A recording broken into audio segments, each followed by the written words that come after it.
Years ago, I gave an exhaustive shiur on the topic of the Mitzvah of Yishuv Eretz Yisrael, dwelling in the land of Israel. Is it a mitzvah? Isn't it a mitzvah?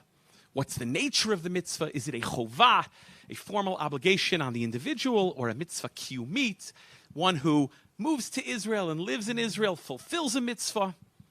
And afterwards, someone approached me and said, Rabbi, if you want to convince anyone to do anything today, don't tell them it's a mitzvah.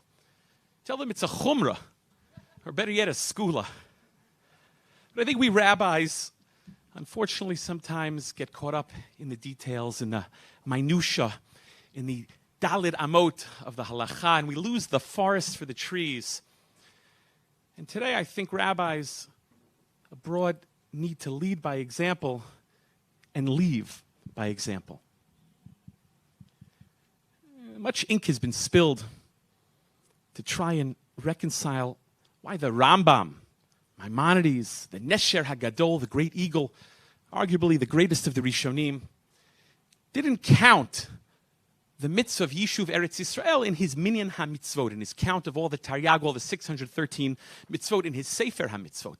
And in fact, the Ramban, in his comments there, in his glosses, tells the Rambam he left one out, he left a few out. Among them is the mitzvah of Yishuv Eretz Yisrael.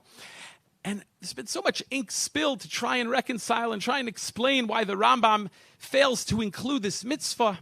According to some, maybe the Rambam doesn't believe there is a mitzvah nowadays. Post-Churban, maybe in light of the three oaths, or perhaps according to the Rambam nowadays, it's only rabbinic in nature, it's only dirabanan.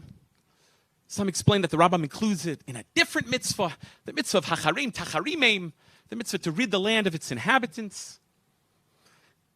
And on and on and on, many different terutzim, many different explanations. I think the most compelling explanation is really rooted in the Rambam himself and something that he writes in his introduction to his Sefer HaMitzvot, where he gives the klalim, he tells you the rules that he's going to follow, whether or not to include a mitzvah.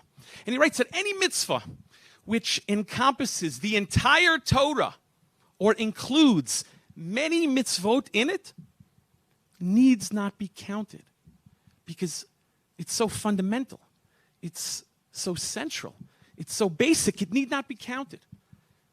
And so Rav Kook, Rav Gorin, and the Tzitz Eliezer all explain that's why the Rambam seems l'chora to fail to include the mitzvah of Yishuv Eretz Yisrael. Of course he believes it's a mitzvah, but it's so fundamental, it's so central, it's so basic. I mean, is there a mitzvah to breathe? Is there a mitzvah to breathe air? It's so basic it need not be stated. We've been so successful at creating and sustaining vibrant Jewish communities in the diaspora, we sometimes forget the fact that the Torah lives and breathes in its natural habitat here in Israel. Yes, you could take a panda from Asia and grow it up in the Bronx, New York, in the Bronx Zoo, but that's not its natural habitat. That's not where it belongs. The Torah lives and breathes in its natural habitat here, in the land of Israel, on this soil, where 2/3 of the mitzvot HaTorah, they can only be performed here in the land of Israel on her soil. 2/3 of the mitzvot HaTorah. It's so fundamental. It's so central. It's so basic. We sometimes lose the forest for the trees. We sometimes forget that. And the Medrash, of course, that both the Ramban and Rashi cite in their commentary on the Torah tells us that the mitzvot in Chutz La'aretz, they're just for practice.